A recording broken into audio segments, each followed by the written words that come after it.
What a night. It is not that night though, not yet. But tonight, we're gonna have quite a night of our own. We're about to have a night at the opera. So there are great albums, right? And then there are the albums that go down in musical history as this impactful force that changed the landscape for everyone. And I think that A Night at the Opera is one of those albums. There's just one small little thing. I've never actually listened to this album before, so it's kind of a bold claim to make without any actual evidence, but we're working on that immediately. But before going any further into this video and jumping into the reaction, I wanted to take a special moment of acknowledgement and appreciation for the super thanks to my heroes. Just to give you some sort of context, today the Ram Part 2 video went up and I just saw all the super thanks, and I just want to thank you guys from the bottom of my heart. You don't know how much that helps me. You don't know how much it means to me. I love you guys so much. As I keep saying, I don't know that I deserve this, but you're still so good to me, and I want to be as good to you, and I want to let you know that you are appreciated. The biggest, warmest hug, major thanks, and so much love to Beatles for Sale, super cool name, Geo Tiger, another great name, Peter Buwen, I'm hoping that I'm getting it right now, StephaneSmarties, Rob K, Sweetish _Jeff _2022, Jerry Manas, and Steve Stowers. Thank you guys so much. Thank you to those of you who've given multiple times. I really, really appreciate it. I love you. I love you more than any amount that you could ever give me, but it is greatly appreciated and it is very helpful. So thank you, thank you. So tonight is going to be our first night at the opera. We're going to split this into 2 videos. We're only going to focus on side 1 today, and kicking off our night at the opera, we've got Death on 2 Legs.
Why isn't this song played as much as Bohemian Rhapsody is? I mean, don't get me wrong, I really love Bohemian Rhapsody, but that's what I'm saying about Death on 2 Legs. So many things happened. We had that element that exists in Bohemian Rhapsody where it's multiple different songs existing in the world of just one song.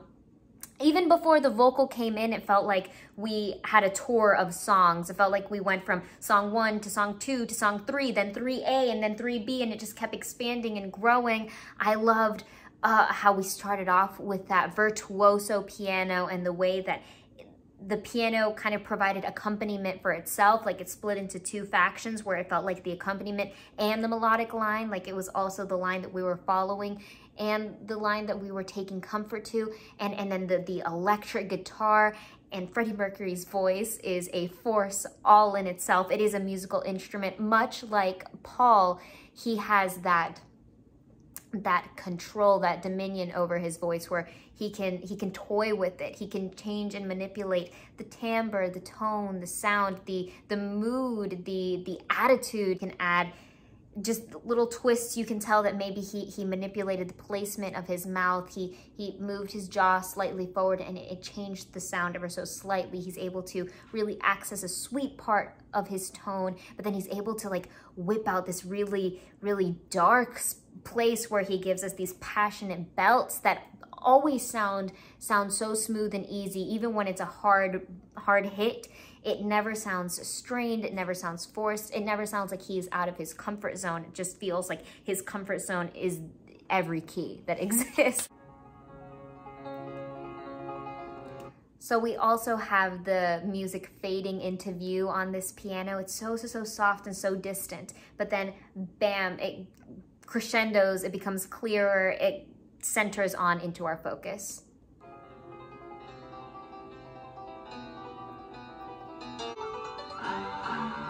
A lot of times with piano, the accompanying hand is the left, and that is the lower notes, the bass accompanies the melody that happens a little higher up, and it happens in the right hand, it happens over here, but it feels like it's flipped on us here a little bit. It feels like the melodic line exists in that walk down, exists in the lower and more forceful notes, and then that flurry of playing that's filled with the melismas and the elaborations and all the ornamentation happens more on the treble side, or probably even higher up. It happens higher up on the keyboard.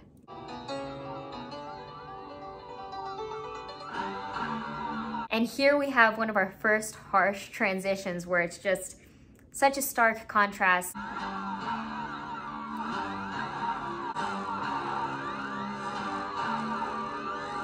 And I have to acknowledge the Pink Floyd of the moment, where it feels like they're incorporating all these outside, external, non-musical seeming elements to form this chaotic, fun, twisted, dark, circus-like theme.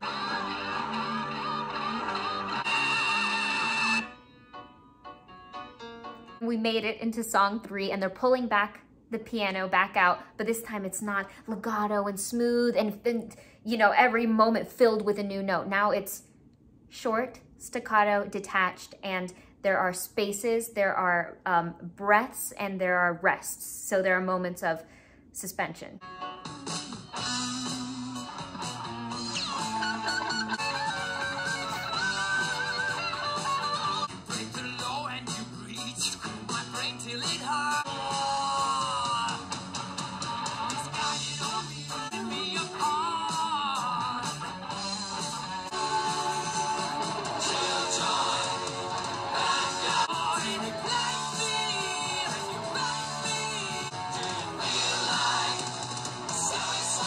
Just so good and so exciting, the layering of these backing vocals and the delivery.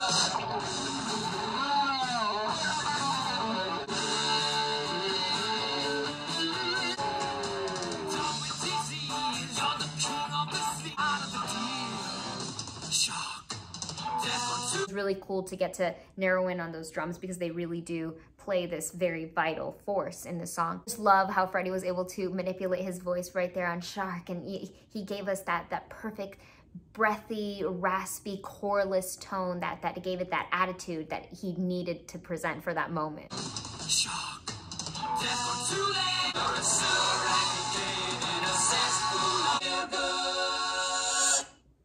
I didn't expect anything less, but that was quite an epic start.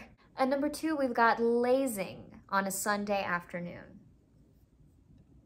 Too short, I'm so angry because I loved it so much. That was so beautiful and charactery and charming. And when I say charming, I mean like Beatles level charming. There was so much about it that just screamed Beatles to me. At first I was like, oh, this screams Paul. But then it started getting very Lennon-like, and I was like, ah, Martha, my dear. Just so many things, so many parallels. I loved the way the instruments were layered, and I loved when one was removed and one shone through. It almost felt like we were watching one of those shows on stage that have where the set is like a circle and it just keeps rotating around to show the next set. That's how it felt, but it all stayed with a consistent theme, and it kind of had a little ragtimey feel at the beginning. It was probably from the way that the notes were played and the syncopation and the simplicity in the piano.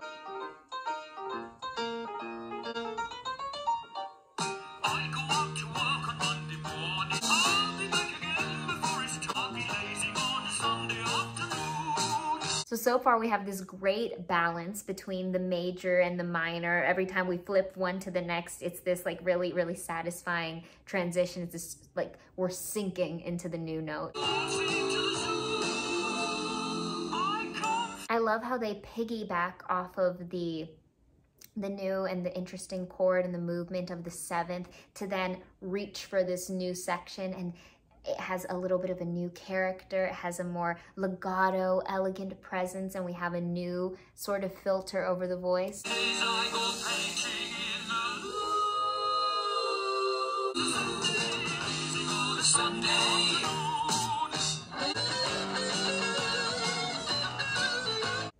Now we know what song I'm going to be replaying over and over and over and over again, because that is just the perfect combination of old-timey classic Disney, like an old Disney movie, and rock, glamorous rock. Number 3, I'm in love with my car.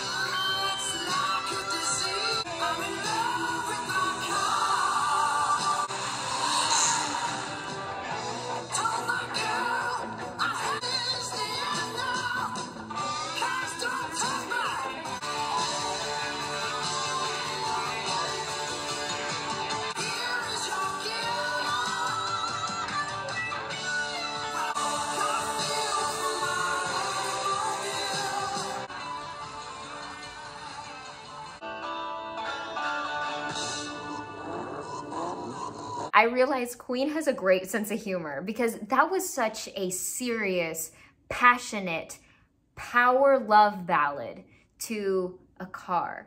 Like the actual lyrics and the subject matter, unless this was like metaphoric and it just went completely over my head, which is completely possible and often happens, and probably just happened now, but I'm gonna take them literally, because I'd rather be wrong about something literal than be wrong about the metaphor and sound crazy town.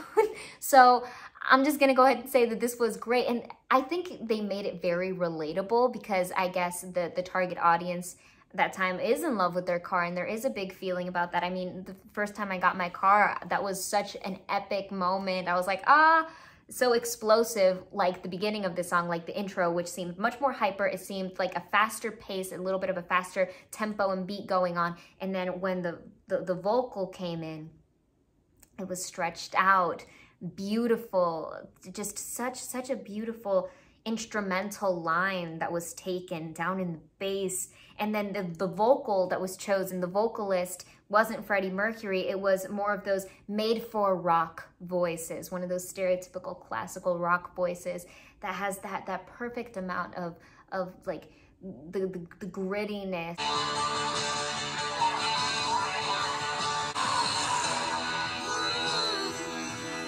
And then we're slowed down and dragged out, like now we're moving in slow motion.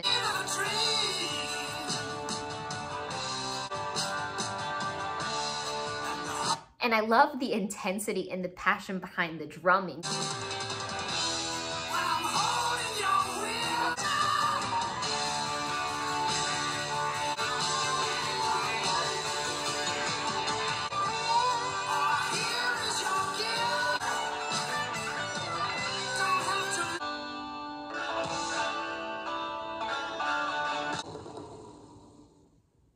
The vehicle noises and the vroom vrooms, I feel like that really sold it. That really sold it. We're talking about a car here. El número 4 se lo dedico a usted. No a él, no a aquellos, usted. Porque usted es mi mejor amigo. You're my best friend.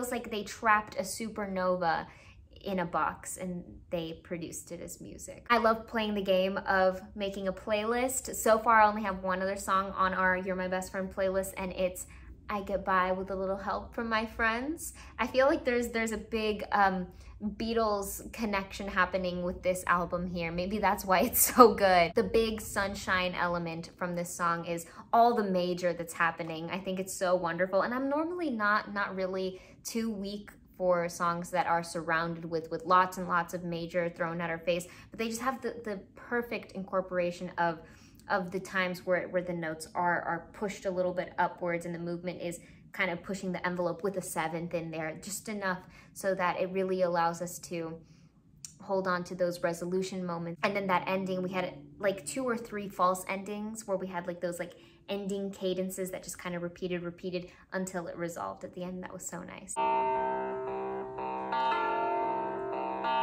It sounds like there's like a twinkling element in the instrumentation that's very beautiful.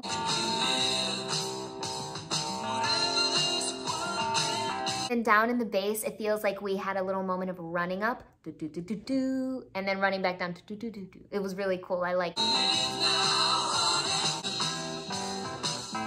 I really love that walk down transition right there. They really know how to guide our emotions. It's not just they're guiding our ears and they're guiding our listening experience. They know how to get us at a peak where we're really excited and then pull us down and really feel every note emotionally.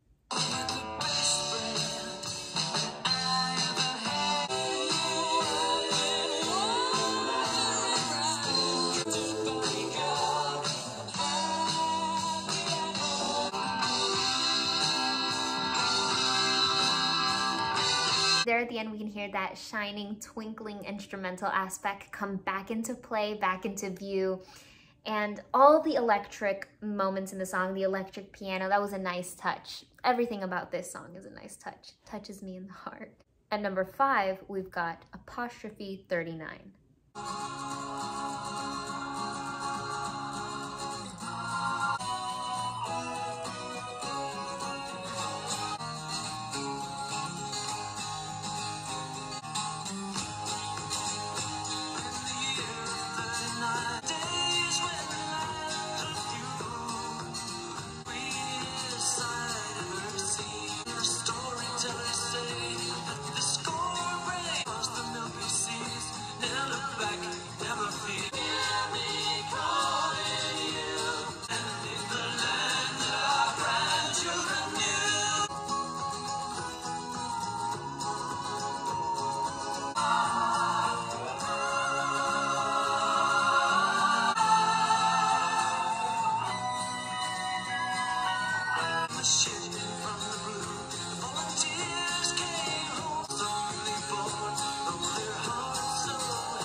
This one definitely made me feel verklempt, but I'm going to hold composure and keep it professional here because we're in a place of business.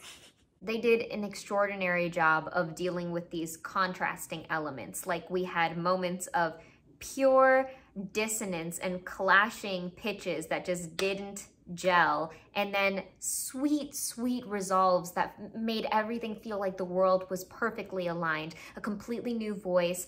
It had this folklore-y, folk tale aspect, like a sea song or something like that, something from the olden days, the past, and I guess that's why it's the year of 39. But yes, so much about that was so beautiful. I loved how they ended their phrases. I loved the walk downs and the transitions. Everything is just so sweet. I thought this one was very sweet. Right away, I'm reminded by another set of opposing ideas that they present in this song. They have this like sort of eerie, ominous, mysterious vibe, but at the same time, this is one of the most earthy, grounded, and acoustic songs at the same time. But the vocals, especially the backing vocals, the harmonies are ethereal and heavenly.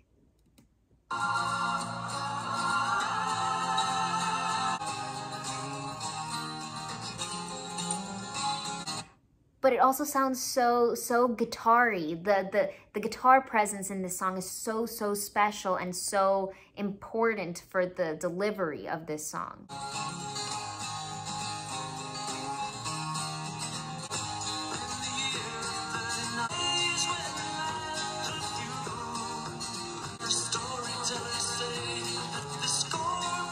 That moment right there was one of the big dissonant areas that happened throughout the song. Never back, never fear, never cry. Letters in the sand for the day I take your hand, children new. So there, that was very satisfying, reaching that resolve. It's the flip side of that contrasting, dissonant, cloudy moment we had before. The backing vocals are almost siren-like, like a singing mermaid in a haunted lake.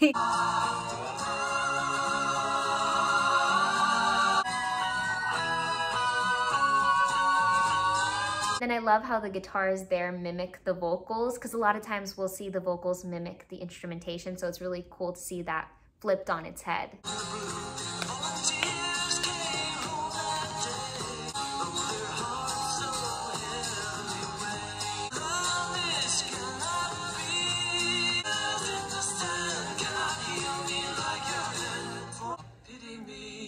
It's that lyric there at the end that's put there just to trip me up, but it's I won't let it. It's your letters in the sand won't heal me like your hand. Why is Queen trying to hurt me like this? But you know, like I said, I'm not giving them any power. But on a more serious note, I guess like the darkness exists so that we can appreciate the light. Those moments of dissonance exist so that we can really truly appreciate the ringing resolution and resolves. We're in for another sweet treat with our song before last, Sweet Lady.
Okay, so this one, it started off, and for the majority of the song, it existed in this place where it felt like you know, like a really easy, peaceful time, a catchy riff to hold on to. The melody was nice and simple. There were a lot of sprinkles of things, like the electric guitar added some spice in there. I liked there was this chord movement that was like a progression that was moving upward, like an upward scale that was really nice to hook onto. And then they had their signature turn of events, switching things up, going into this chaotic section. So this song had a little bit of everything.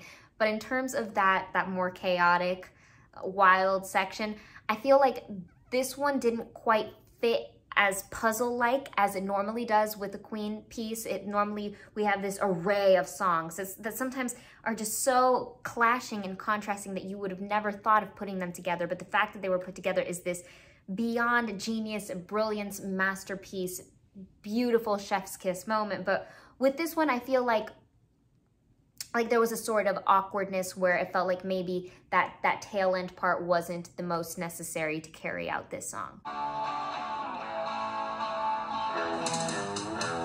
So it starts out with this riff introducing us to what we're about to listen to, what's going to carry the song, and it's really inviting and exciting. I feel like it kind of has that rock summer feel, like an easy listen.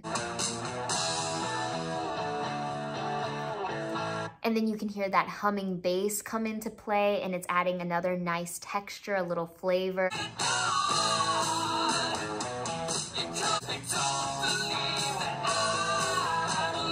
There, I feel like that movement of the chords there was really, really interesting and fun. I liked it.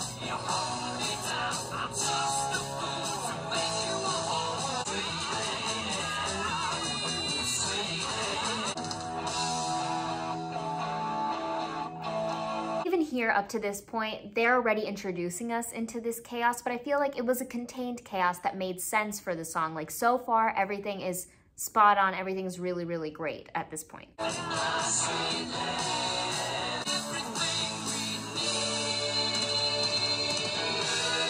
Still in full support. I loved that. I love that slide upwards. So excellently executed.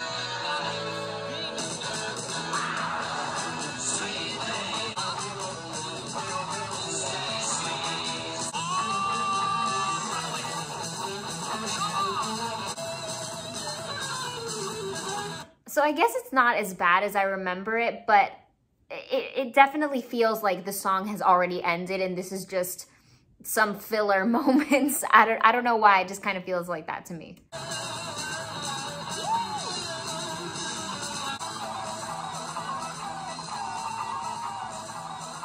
Wrapping up night one at the opera, we've got Seaside Rendezvous.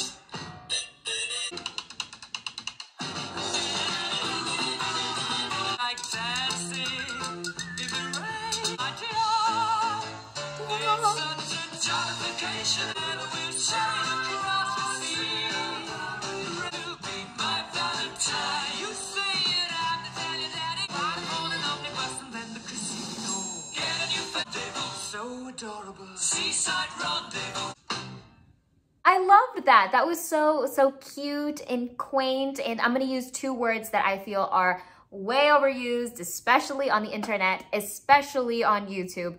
But got a little meta there with calling it adorable because the song was adorable and he mentioned adorable. And quirky, though it had all these outside elements. It felt like there were like kiddie type instruments, like a kazoo, I think, and just these little short melodic clips that just work so great. And the openness of the song, and it felt kind of bare, kind of plain, and it felt simple and easy to listen to, easy to perform in acoustic in a sense. It felt earthy and grounded and natural. I'm just gonna go ahead and call it. Our first night at the opera has been a success, at least on my end. I'm having a really great time. I hope you guys are too. And with a track titled You're My Best Friend, it couldn't be more suiting and more perfect because I want you guys to know you guys really are my best friends. Thank you for just bringing this light and this energy and this happiness into my life at a time where I didn't think that was possible. I didn't think I could feel this, you know, hopeful. Thank you. You don't know how invaluable each and every one of you are. Before I can let you guys off the hook for the night, I want to give another round of thanks and a special appreciation from the bottom of my heart to Beatles for Sale, Geo Tiger, Peter Buwen, StephaneSmarties, Rob K, Sweetish_Jeff 2022, Jerry Manas, and Steve Stowers. Thank you guys so much. I love you with all my heart. I love this community. I hope everyone has a great day or a great night and that you, say it with me now, take it easy.